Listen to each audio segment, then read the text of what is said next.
Here we are again, Coffee with the Founder. I got my coffee cup, my coffee ready to go. And today I'm here with my good friend, my colleague, Rickey Hall, who I've known for a minute.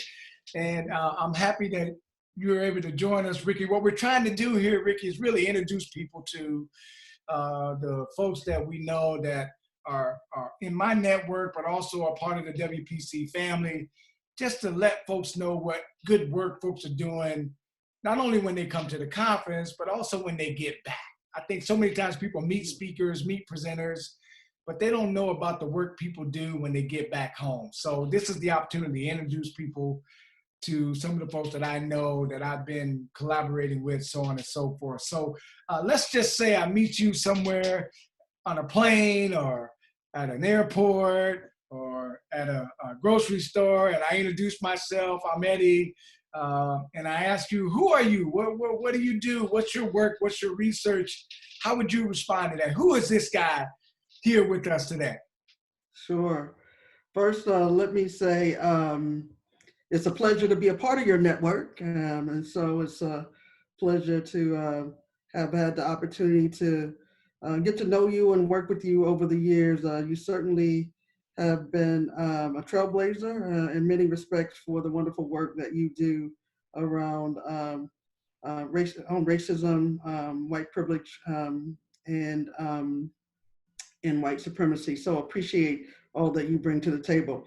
But who am I? I am Rickey Hall. I would say that I'm a practitioner.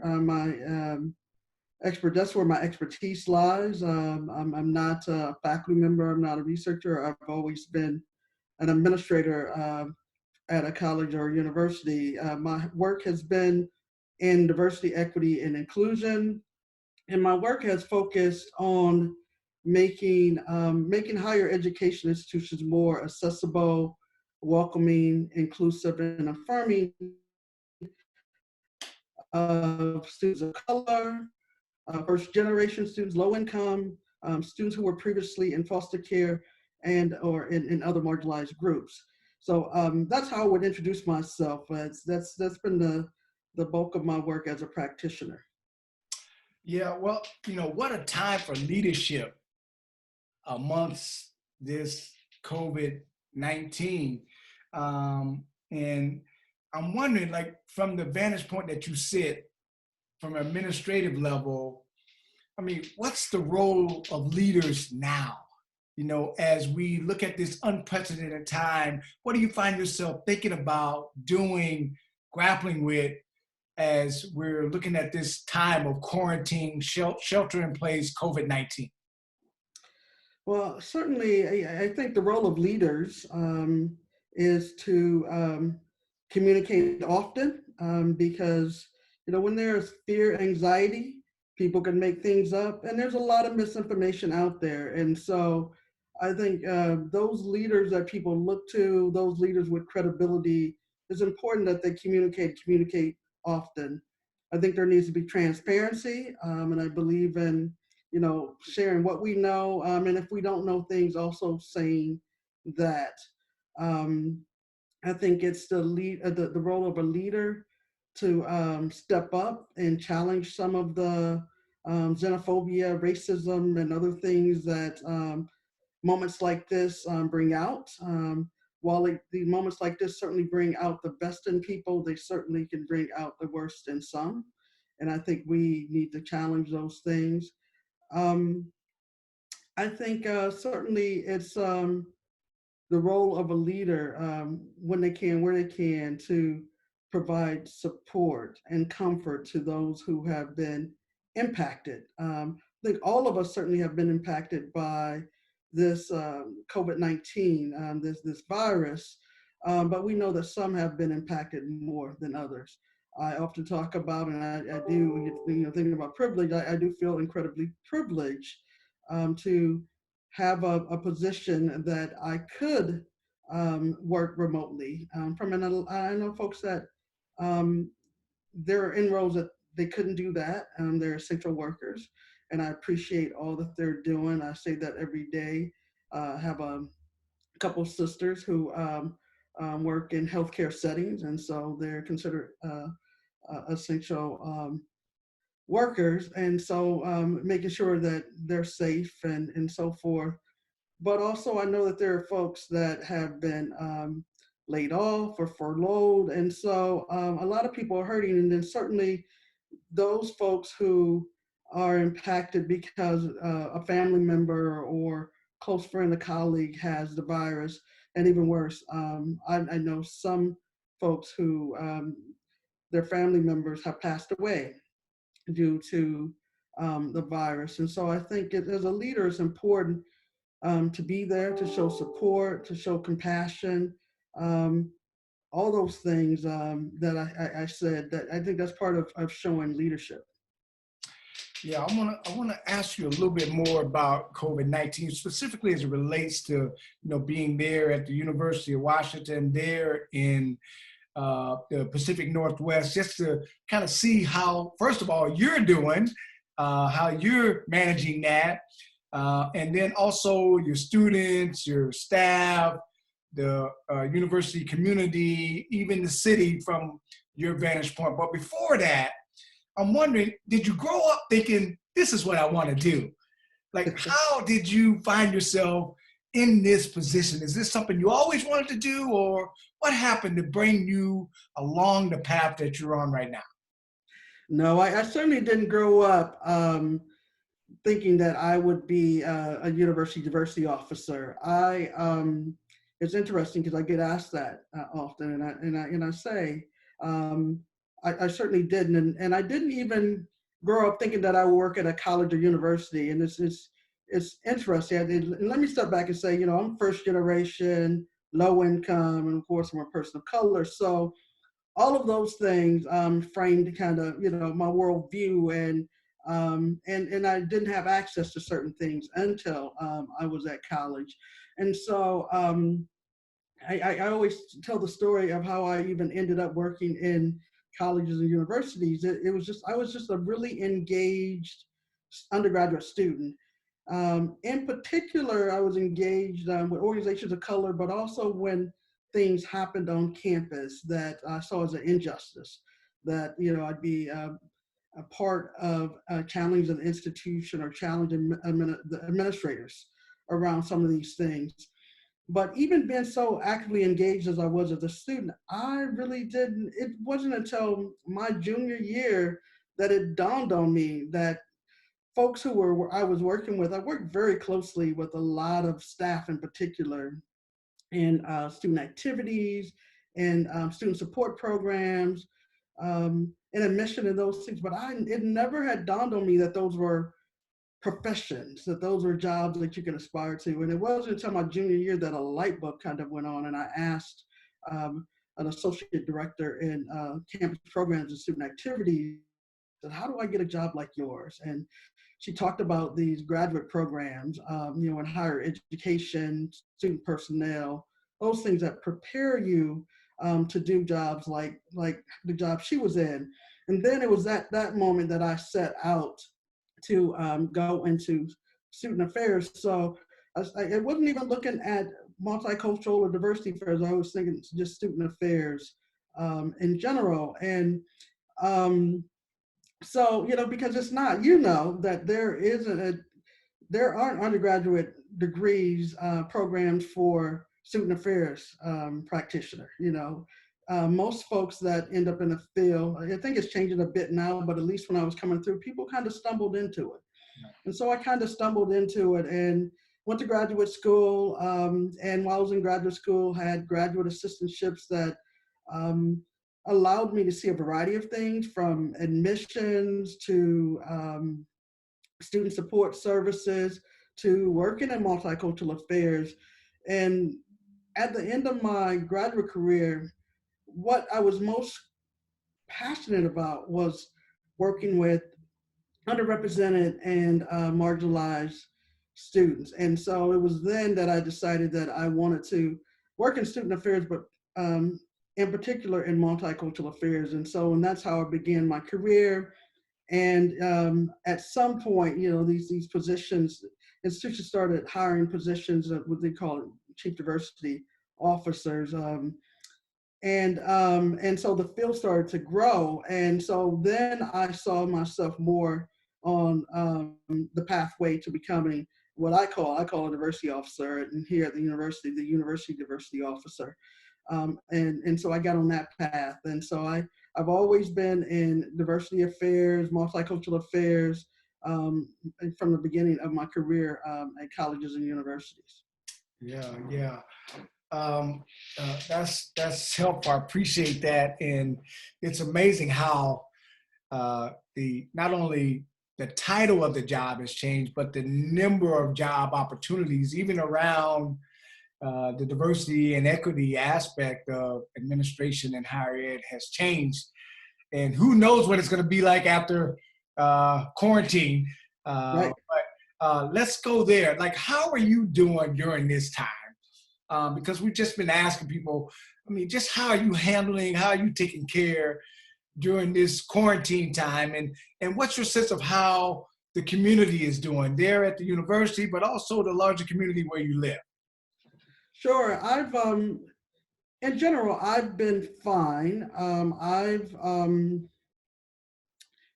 We have a staff member who, one of my senior, is on my executive team, actually, who has been battling cancer and is now in hospice. So that's been really hard, personally, for me and lots of members of my team, because he's a cherished member of our family, and that's how we think of our unit as a family.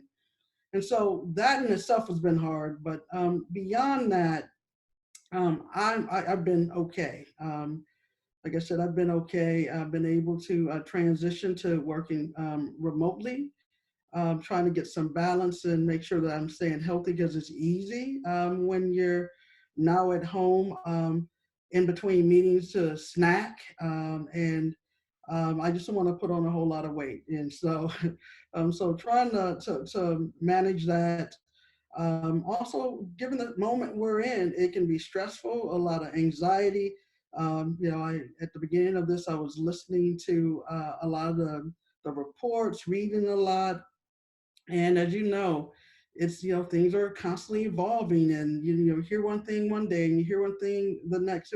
So it was increasing my anxiety. So now I limit the amount of um, television that I watch as it relates to, COVID-19, and the things that I read, because I think it's important to, practice some self-care, trying to get some exercise in on a regular basis, just because, again, it's about alleviating some of that stress and staying healthy during these times. I have regular check-ins with my team, um, and so I think that's been good. It's not the same as being with them in person, but also seeing their faces. And I think I always make some time for us to share, things that people want to share, things that are going well, challenges that people are having. Make some time for some Q&A. Again, trying to be transparent, trying to do whatever I can to um, reduce any anxiety that they might be having around some of the things that's going on. I've been very impressed with the team. My team and I, we spend a lot of time thinking about and talking about equity issues, especially as it relates to students. For example, how do we support vulnerable populations of students? And that is, those who may have limited options for support outside the university. For example, our undocumented students, or students who were previously in foster care, which, I have a program in my area that works specifically with that population. Students from difficult financial situations, students who rely on campus employment, or can't go home for one reason or another. We just wanted to make sure, how do we ensure that those students are supported and served well during this moment. So I've been incredibly impressed with how my team has stepped up and stepped forward to make sure that the students we work with in particular that they're connected with them, that they're supported. But I've also been really impressed with the university and university leadership. And I said all the way up to the Board of Regents. We had a Board of Regents meeting last week, and they're asking specific questions. How are the students doing? They're asking about specific populations. And so I so appreciate that the equity issues are on their mind. And I think part of that has to do with, we got strong leadership in our president, but also the Board of Regents has a diversity, equity, and inclusion committee. I mean, and it wasn't something that I asked to be formed. They formed it on their own. And so these things are important to them. Our president, and messages that she communicates, she always talks about, we're in this together, really warns against xenophobia and racism. Our student leaders have stepped forward. I've been so pleased with them in this moment too. They stepped forward early, even before there were actually any cases here, calling for us to stand together, not to engage in xenophobia or racism. And so overall, I think things are going as well as one might hope, given how tragic the situation is. As you know, we were the first in the country to experience this, and it's like leadership step forward from our governor. Been very impressed. He has daily briefings, and our public health experts. A lot of the data that people are looking at and relying on is coming out of the University of Washington. We have an institute here that really for health metrics, and that people have really been relying on for these assessments. And so lots of leadership, folks stepping up and stepping forward, and looking at this not just from a regional standpoint, certainly from the country's a country standpoint, but also a global standpoint. And I think one of the things that I've been sharing with folks, I think that we need to take from this moment is just how interconnected we are across the world, whether we like it or not. And I think that's an important point. Yeah, I've been contemplating social distancing or shelter in place, however people name it, whether or not this time is doing more to bring us together or re-cementing or strengthening some of the possible divide that's in our nation, meaning we're gonna not leave 6 feet recommendation closer together, but maybe 60 feet apart. What's your sense of what's next? I mean, what I know it's hard to predict, but what, based on what you're reading, seeing, the people you're communicating, what do you see happening next for us because of this time of quarantine, which we still don't know when it'll end? Have you had any thoughts about that? What's next? Yeah, I think a little bit about this. I think it's hard to know, and I know people want answers. I get it from my team all the time. When are we going to be able to return to work? The order, the governor's order is in effect until this date. Will we then? We don't know anything for sure. A lot of that depends on the availability of testing. A lot of that depends on whether there's a vaccine. One of the things I think, and what I've shared with my team, I think we can be sure, I don't anticipate, at least in terms of, now I'm talking about the university, and it's probably true for many other settings, is that when these orders are relaxed, that all of a sudden we're just coming back in masses, like all at the same time. I imagine there might be some kind of rolling, folks rolling in, so many, or it's going to be interesting because I imagine there's still going to be some guidelines in place, some restrictions that they still don't want more than 10 people in a room together, or they don't want more than 20 people in a given space, I think that it's going to be a while before, if we ever return to behaving the way we did pre COVID-19, and we might start talking about pre COVID-19 or pre-coronavirus, because I do think is, and I'm gonna speak for me, it's gonna change the way. I'm not looking to shake hands anytime soon. And so even once I'm back, I think it's gonna be more the elbow bump and those kinds of things, in higher education, especially with close colleagues and so forth. There's a lot of hugging that goes on too. We can be huggers, and I don't see, that, I know I'm gonna be more with the elbow, and hopefully people aren't taking offense. But I don't think I'm gonna be the only one. I think that's gonna be the case for lots of people for a while. I think it's gonna impact our traveling. That's one thing that I'm missing and craving. And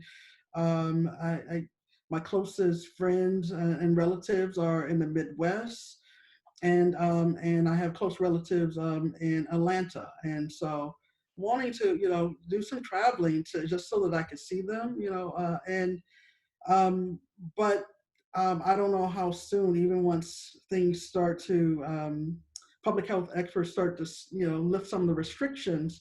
I don't know how soon I'm going to feel comfortable about getting on a plane.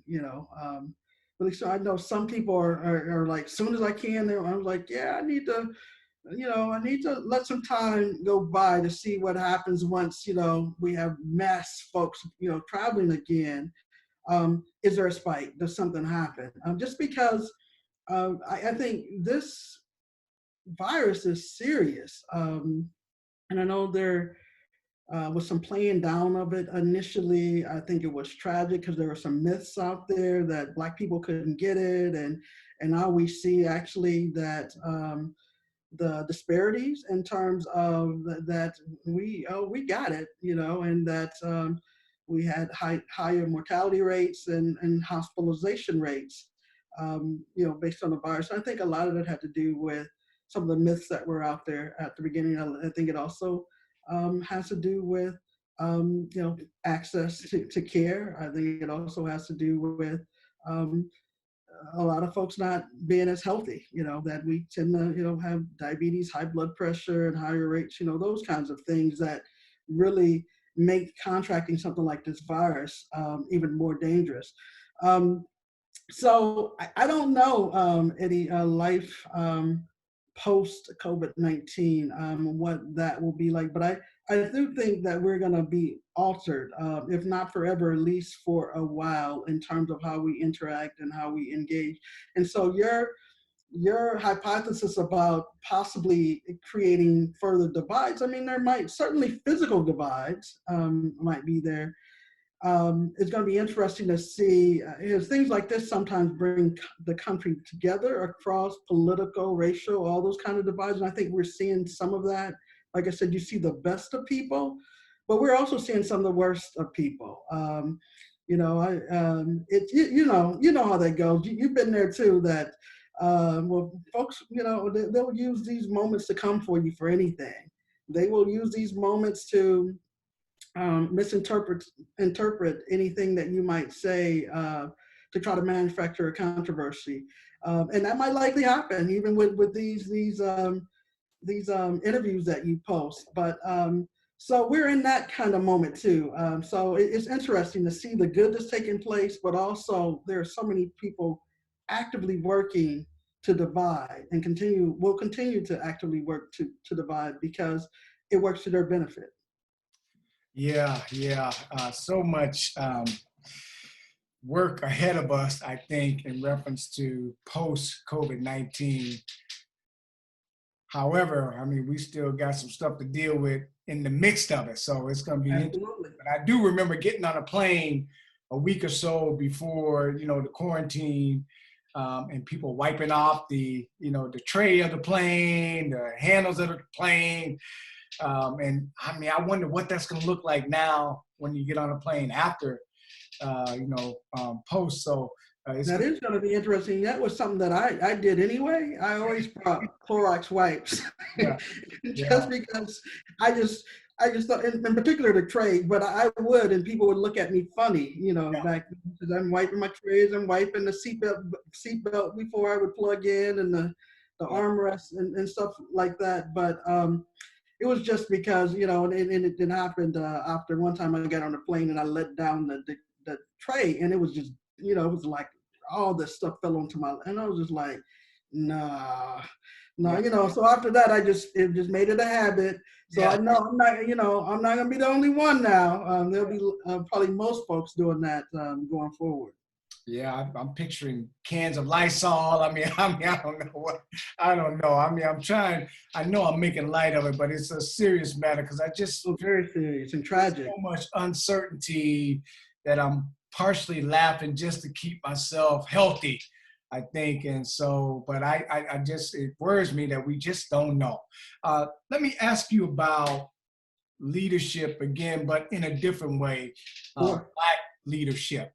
I've been toying with this topic, feeling like it's different for those of us who are Black people, particularly Black males in leadership positions, than it is for white people in general. But you can factor in all the other identifiers.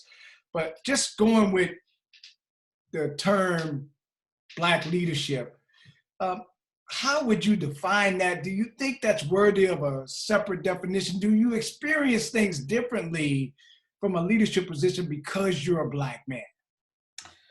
Yeah, definitely. I think that I experience things differently as a Black man, and I think we know that it's how people look at us, how people view us, um, how people, the judgments that people make. Certainly, folks that are Black, I think sometimes there's a harsher critique.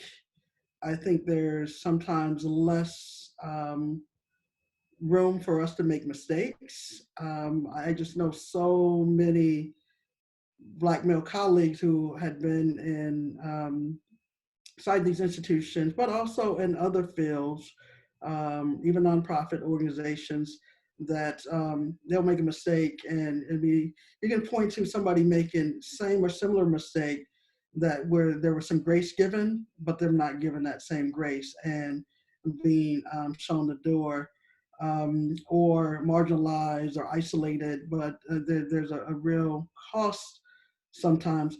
But I think there's also additional pressure also from our community around expectations. And I think about that in particular as it relates to me in a role like I'm in and inside a institution, a white institution. Which I get it. I always, we talk a lot about this. I think you got to have integrity in your work. I also think you got to be politically savvy. And I also think that when we work inside these types of institutions, we also have to realize the parameters in which that they work. And some people want to set all of that aside. As a public in particular, as a public institution, there are certain things that we have to abide by. And that means that sometimes our institutional values, which people will really question, well, if you're really committed, why would you allow this or that and the other? Well, legally we have to, and you can show them the case law and they know it, but they still like, but if you're really committed, like we knew that, I knew that when I was legally we have to. And there will be times where institutional values and institutional rights collide. And and that's real and that's hard. It's hard. It is. I can tell you, it's hard for me. It's hard for lots of folks. And when you continue to engage in these conversations where people are really questioning your commitment, you're like, oh no, the commitment is there. I'm doing these things. And there's also this reality. I entered into this knowing. I did my homework. And that's the challenge. I think we need to know the environments we're in, what the parameters are. Now, if the parameters are wider and we're not availing ourselves to all the things to make sure that the populations that I'm most concerned about are supported, not targeted, and so then that's a problem. But I haven't found that to be the case here. I think when there are limits is because there are some legal reasons, and I tell people it's not an excuse, but let's push on then the laws, and let's work on something that might be a more appropriate fix that would allow us to do some of the things that you want. It's I choose. Well, I would rather not spend my time fighting over these things. You know, when people, you know, sometimes, you know, when these things go down, people become constitutional authorities, and it's like it's interesting around this. It was like people don't understand the amount of time that we spend thinking about, talking about these issues, looking at every angle, and then come to this is where what we must do. So it's those kinds of pressures. So you have the pressure. So I do think that it is worth exploring Black leadership and what that means. And I think because from what I you know, as I think about it, there are certain things that I bring to anything that I do as a Black man because of my lived experiences. And the lived experiences that I have and that you've had, is a lot of people haven't had those just because, you know, they don't have the same skin color, they're not a Black man. And we see that. And if nothing else, this last decade of all the things that we've seen all the lives that have been taken, you know, and all of those things, that we should understand that there is something different about being a Black man. There is, you know, I don't want to leave our sisters out too. There is something different about being a Black woman. There's something different about being Black.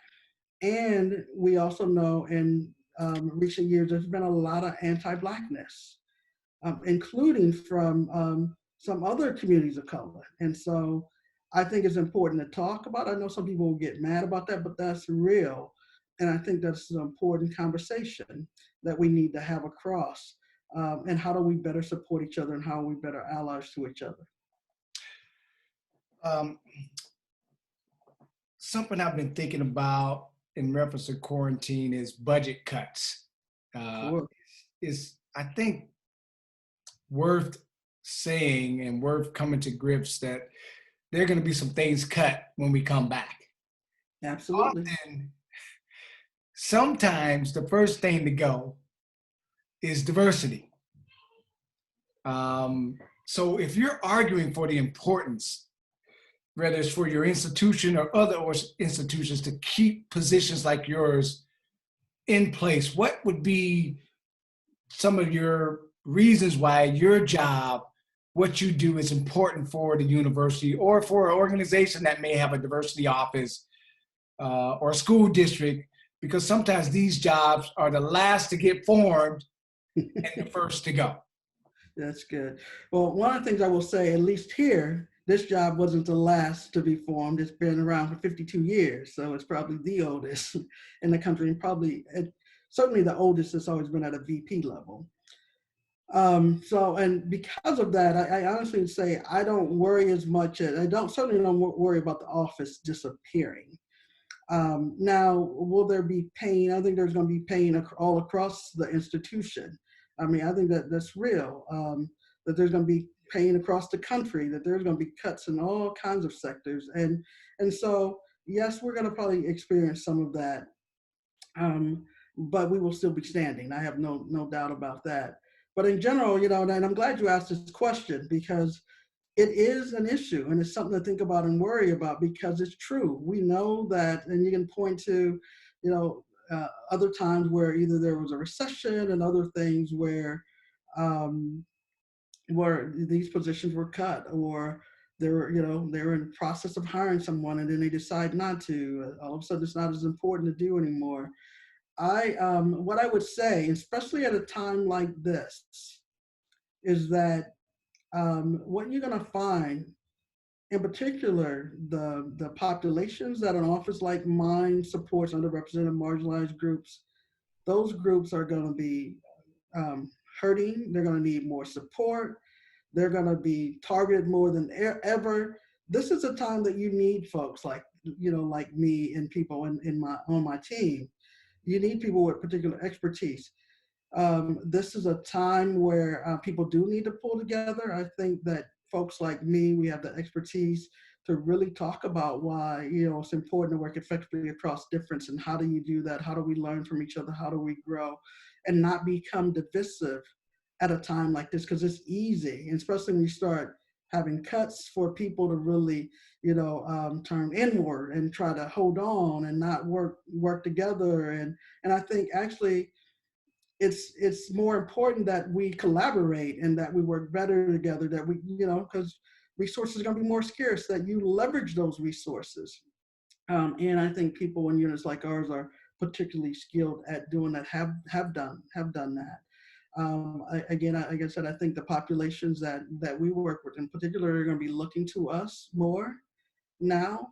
I think that you might have more incidents in classrooms where faculty will turn to offices like ours or centers for teaching and learning to help better manage those situations that are arising in their classrooms. So I think there are lots of reasons why offices like ours are going to be even more critical post COVID-19. Yeah, thank you for that. Rickey, being someone that's lived a little bit in Seattle, the Pacific Northwest, knowing that there's a high concentration of API folks, Sure. wondering, are you seeing any kind of indication of this virus being assigned to China and really sweepingly bringing a whole group of API folks into that category? Sometimes folks not even knowing where folks are from, but just because of visual appearance may assume they're from China. Have y'all seen any of that play out in the Pacific Northwest? And is this something that, as you talked about, we should be better prepared for when we get back to whatever normal is? Sure. Eddie, I will say that we haven't had very many incidents on campus. Now, I will say one incident is one too many. The things that were reported were early on, and they were in like classrooms. Things that people said that either were xenophobic, depending on how you want to characterize it, or microaggression, those kinds of things. So we had a couple reports like that, but I think we didn't have as many again because I think we had strong leadership from our students and our president. Before there were any cases here, just early on when the virus was spreading in China, we had the director of diversity efforts for our student government, which is the Associated Students of the University of Washington. She sent out a message, talking about that to characterize the viruses, the China virus or Wuhan virus, that was xenophobic, that was racist. She was very clear about that. And again, reaffirming our values, the type of community that we wanted to be as a campus. And so that was great. After we had a case here, that in Washington, the president of the student government, she came out with a statement. And initially, she talked a lot about the importance of taking the necessary precautions to be healthy and safe and those kinds of things. But she ended by, again, reaffirming our values, asking folks not to be xenophobic and racist, and calling on our better selves. And the president, in all of her communications, she always talks about this isn't the time again, and that there's no place for that, and that we're better together. And so been really good about that. And so I appreciate that, in particular, the leadership from our students, but also from our president. In terms of the Pacific Northwest in general, I can't talk about all of Pacific Northwest. I will say here in Seattle, in particular, the International District, and as you know, there are a lot of Asian shops, restaurants, and so forth there. There has been some reports of vandalism and things like that there. I know early on, before there was kind of stay home, stay healthy order in place here, that even before there was anything here, that a lot of the business had pretty much dried up there. And as you know, just from spending time here, anytime you go on an international, it's just always teeming with folks, and it's hard to find a parking space if you want to go to a restaurant and so forth. And so um, I intentionally early on, I had a lunch, I was having a lunch meeting with a community member. And so we chose to have it in an international district, who wanted to do, and I knew other colleagues on campus that did things like that too. We were being intentional. And it was amazing because I drove down, I left a little early because it's always hard to find parking. Not that day.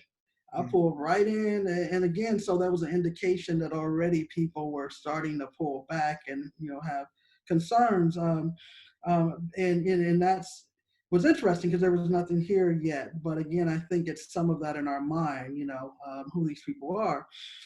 And so I had the lunch there, and like I said, other colleagues have done that. But since the shops have only been the pickup or delivery, I've talked to some colleagues who have said, there's been a lot of vandalism in those areas to shops, and I know a colleague who he works. He has some other friends, and what they've been doing, they've been physical distancing, but they have also they'll go and clean up the vandalism, or if windows are broken out, help board up windows and those kinds of things. So there's been some things like that. Been very pleased with our law enforcement.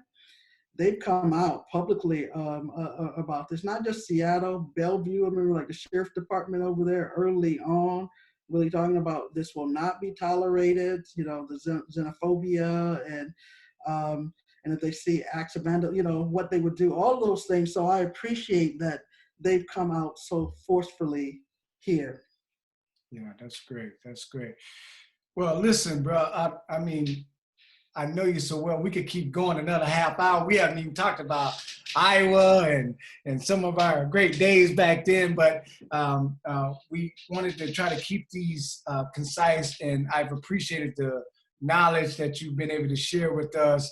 But we want to end on a light note and ask you, what have you been watching? I mean, we're trying to collect a little list to just share with people of things people have been enjoying. Is there anything you've been watching that you've learned something from, or something that just takes you away so we can share with folks, so we can have a little growing list of suggestions?